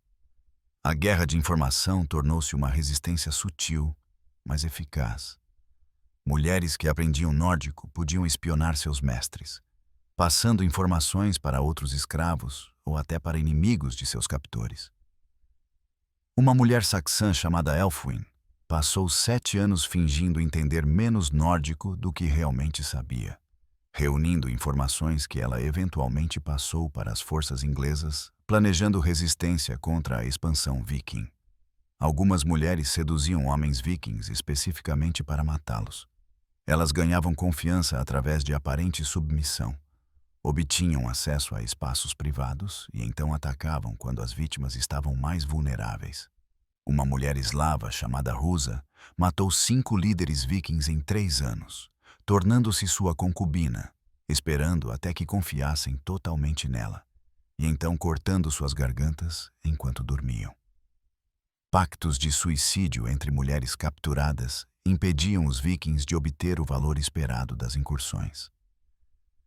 Grupos inteiros concordavam em se matar em vez de servir como escravos. Afogamentos em massa, inanição deliberada ou envenenamentos coletivos destruíam o valor econômico das incursões. Os vikings às vezes se encontravam com navios cheios de cadáveres em vez de escravos valiosos. A resistência religiosa tomou formas que os vikings consideravam particularmente perturbadoras. Mulheres cristãs se envolviam em jejuns extremos que destruíam sua saúde e valor. Elas se desfiguravam deliberadamente para reduzir seu valor. Algumas entravam em estados catatônicos através de orações intensivas, tornando-se cadáveres vivos, que não podiam trabalhar ou servir a qualquer propósito. A resistência física, embora geralmente fútil, ocasionalmente obteve sucesso. Um grupo de mulheres irlandesas dominou seus guardas durante o transporte, matou-os com suas próprias armas e navegou o navio de volta para a Irlanda. A maioria não conseguia navegar e morria no mar. Mas 3 navios são registrados como tendo sido devolvidos com sucesso por escravas fugitivas que haviam aprendido vela básica observando seus captores. A resistência a longo prazo através da preservação cultural também ameaçava o domínio viking. As mulheres ensinavam secretamente aos seus filhos o cristianismo, a lei irlandesa, os costumes saxões ou outras tradições das suas terras natais. Elas mantinham línguas que os vikings tinham tentado apagar. Preservavam genealogias que os vikings queriam esquecidas. Esta resistência cultural criava conflitos de identidade em crianças que deveriam ser vikings totalmente assimiladas. O preço de qualquer resistência era severo.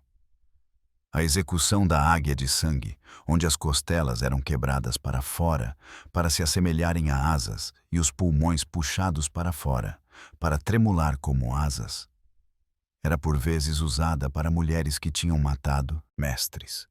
Execuções em massa de escravos não envolvidos seguiriam atos individuais de resistência, criando pressão dentro das comunidades de escravos contra a rebelião. Mas a resistência continuou, porque para muitas mulheres, a morte com desafio parecia preferível à vida sem dignidade. Suas ações, embora geralmente terminassem em suas próprias mortes, criaram ansiedade constante entre os proprietários vikings. As mulheres que eles haviam escravizado e violado tornaram-se ameaças potenciais que podiam atacar a qualquer momento, através de qualquer refeição, qualquer bebida, qualquer noite em que a vigilância diminuísse. Seu desafio é esquecido, mas seu sofrimento construiu um império. Sigrid estava na tenda do Anjo da Morte, às margens do rio Volga. O 6º guerreiro acabara de sair. A velha se aproximou com a corda e a lâmina. Em minutos, Sigrid seria fumaça subindo de um navio funerário. Seu último serviço a um mestre que a possuía viva e a possuiria morta. Ela representa uma das centenas de milhares cujos nomes foram deliberadamente esquecidos, cujo sofrimento foi sistematicamente apagado, cuja humanidade foi negada tão completamente que as conhecemos apenas pela sua ausência. Os números contam apenas parte da história. Historiadores estimam que durante a era viking, de aproximadamente 793 a 1000, Mais de 500.000 de mulheres foram escravizadas por invasores e comerciantes nórdicos. Mas cada estatística era a filha de alguém. Cada venda era uma família destruída. Cada violação casual mencionada nas sagas era um trauma que moldou gerações. Estudos de DNA modernos revelam a sombra genética dessa migração forçada massiva. A população da Islândia mostra que, embora 62% da linhagem masculina seja escandinava, 63% da linhagem feminina é celta, principalmente irlandesa e escocesa. Essas porcentagens representam uma abdução sistemática em uma escala que alterou permanentemente a estrutura genética de populações inteiras. A Islândia foi literalmente construída sobre mulheres roubadas. A infraestrutura que os vikings criaram para transformar mulheres humanas em propriedade antecedeu horrores posteriores. Os mercados de Dublin, Hedeby e Novgorod estabeleceram modelos para o tráfico humano que seriam refinados durante o comércio transatlântico de escravos. Os arcabouços legais que apagaram a humanidade feminina forneceram precedentes para outros sistemas de desumanização. As técnicas para quebrar a resistência através da violação sistemática tornaram-se padrão em conflitos ao longo dos séculos.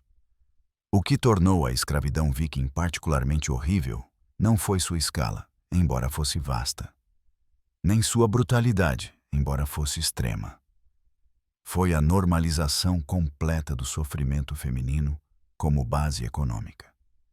A riqueza que financiou a expansão viking veio significativamente do tráfico de mulheres. O futuro genético dos assentamentos nórdicos dependia da reprodução forçada por mulheres escravizadas. As estruturas sociais que mantinham a sociedade viking exigiam escravas como componentes fundamentais. Os mesmos vikings que celebramos como exploradores eram traficantes de pessoas. Os mesmos que admiramos como comerciantes lidavam principalmente com carne humana. Os mesmos que romantizamos como guerreiros eram perpetradores sistemáticos de violência contra mulheres. Os Drakkar que vemos em museus transportavam mulheres escravizadas em seus porões. Os artefatos de ouro que admiramos em exposições foram comprados com lucros da venda de meninas irlandesas em mercados bizantinos. Cada grande conquista viking foi construída sobre o sofrimento feminino. As expedições que chegaram à América do Norte foram financiadas pelos lucros da escravidão.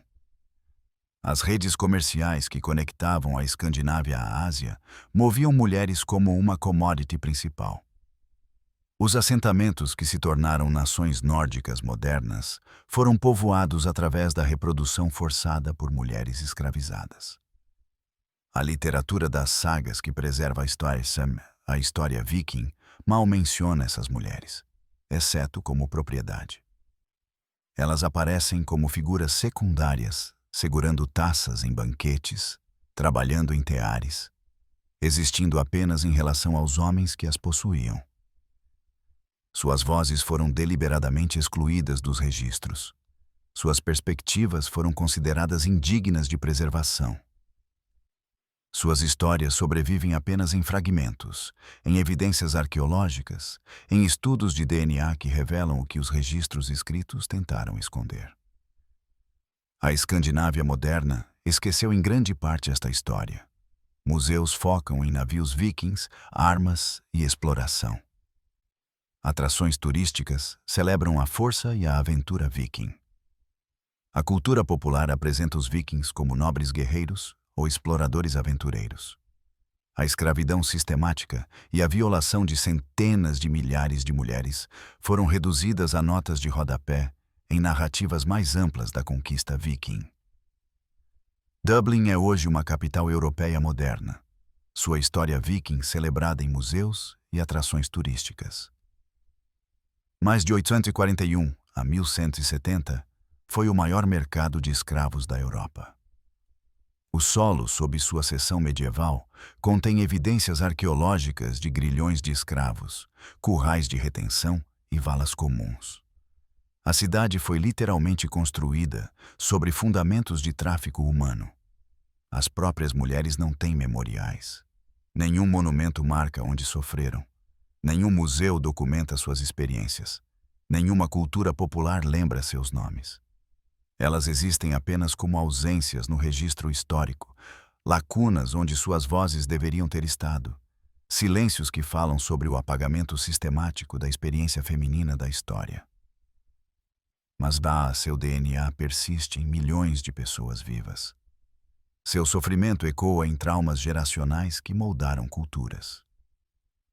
Sua resistência, por mais fútil que parecesse, demonstrou que a dignidade humana podia sobreviver, mesmo a tentativas sistemáticas de destruí-la. Não foram vítimas passivas, mas mulheres que lutaram, suportaram e preservaram o que puderam de identidade, apesar de circunstâncias impossíveis. Compreender a escravidão viking é essencial para um exame honesto da história europeia. A riqueza que impulsionou o comércio medieval veio significativamente do tráfico de mulheres. A estrutura genética das populações do norte da Europa foi moldada por abdução em massa e reprodução forçada. Os sistemas sociais que evoluíram para as nações modernas foram construídos sobre as bases da subjugação feminina sistemática. Esta história importa porque padrões se repetem. O ataque a mulheres em conflitos continua em todo o mundo. O uso da violação sistemática como arma de guerra persiste. O apagamento das vozes femininas do registro histórico permanece em curso. Compreender como os vikings industrializaram o sofrimento feminino ajuda a reconhecer padrões semelhantes em conflitos contemporâneos. Cada navio viking em cada museu transportava mulheres escravizadas. Cada saga celebrando heróis vikings disfarça o fato de que eles escravizaram mulheres.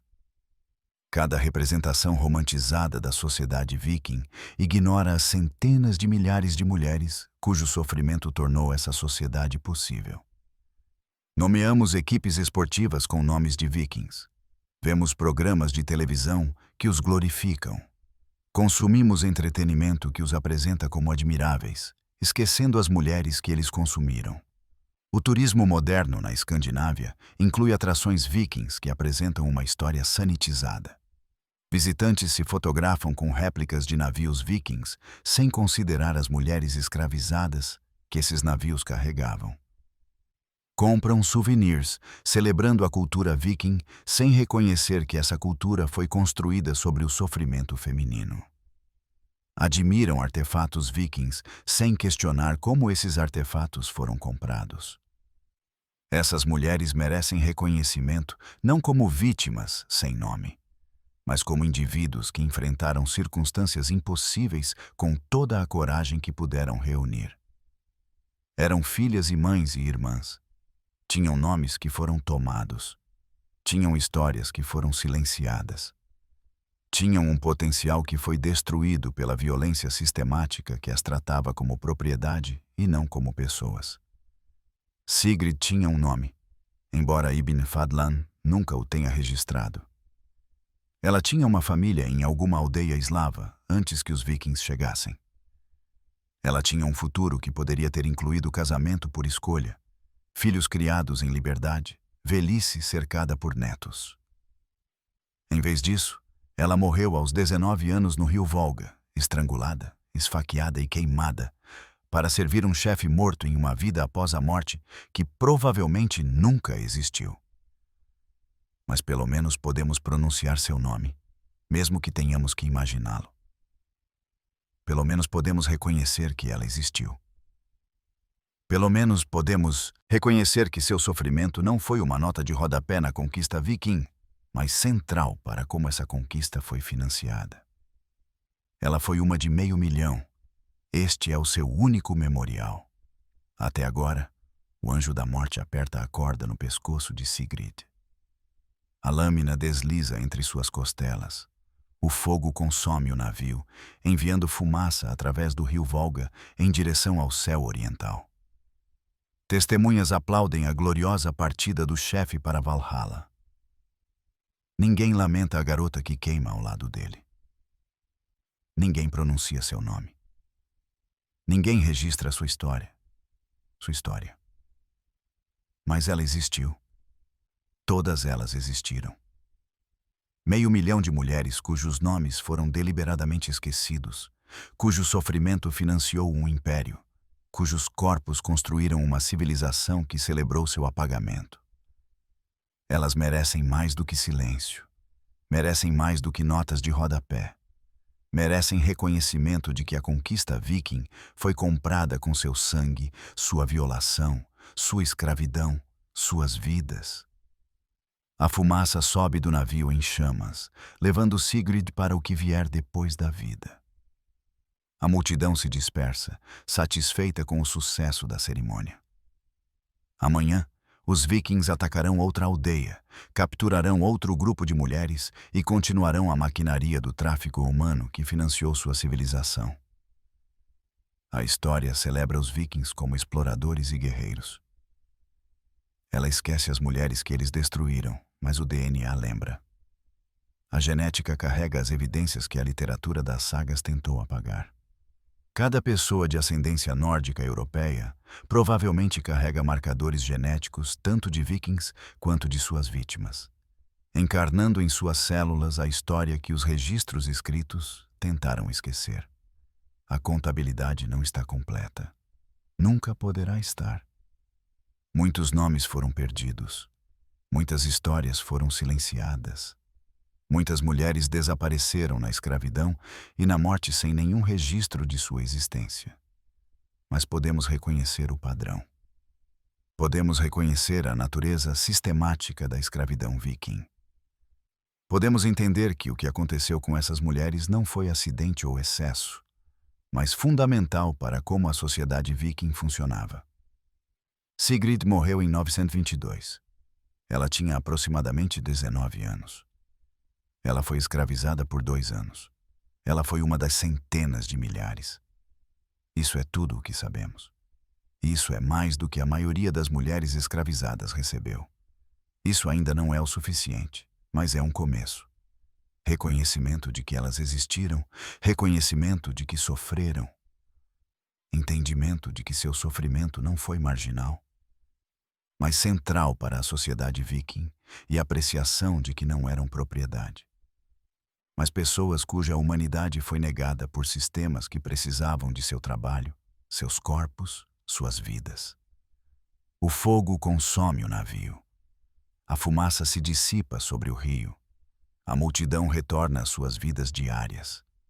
Sigrid se torna nada além de cinzas e memória. E então, nem mesmo memória. Apenas mais uma mulher esquecida, cujo sofrimento construiu a era viking. Ela merecia algo melhor. Todas mereciam algo melhor. O mínimo que podemos fazer é lembrar que elas existiram, que importaram, que seu sofrimento foi real, sistemático e fundamental para a civilização que ainda celebramos. Este foi o seu único memorial. Até agora, até que escolhemos pronunciar seus nomes silenciados, reconhecer sua existência apagada, reconhecer que a conquista viking foi construída sobre seus corpos, sua violação, seu sangue. Sigrid se foi. Mas sua história, por mais imaginada que deva ser, representa centenas de milhares de mulheres reais que sofreram horrores reais, que financiaram a real expansão viking. Elas não eram mitos ou exageros. Eram pessoas cuja humanidade foi sistematicamente negada por uma civilização que precisava de seu sofrimento para funcionar. Lembrem-se delas. Lembrem-se de Sigrid. Lembrem-se do 500 mil, cujos nomes nunca saberemos. Elas foram a fundação da conquista viking. O sofrimento invisível que tornou a glória visível possível. Se este vislumbre da escuridão oculta da história o deixou querendo desvendar mais verdades enterradas, preparei outra jornada nas sombras do passado que você não vai querer perder. Clique no vídeo que aparece na sua tela agora para descobrir outro capítulo chocante que a história tentou apagar. E se você achou esta exploração tão fascinante quanto eu, clique no botão de inscrever-se para que possamos continuar desvendando as camadas da história juntos. Essas vozes esquecidas merecem ser ouvidas. E há muitas outras histórias esperando para serem contadas.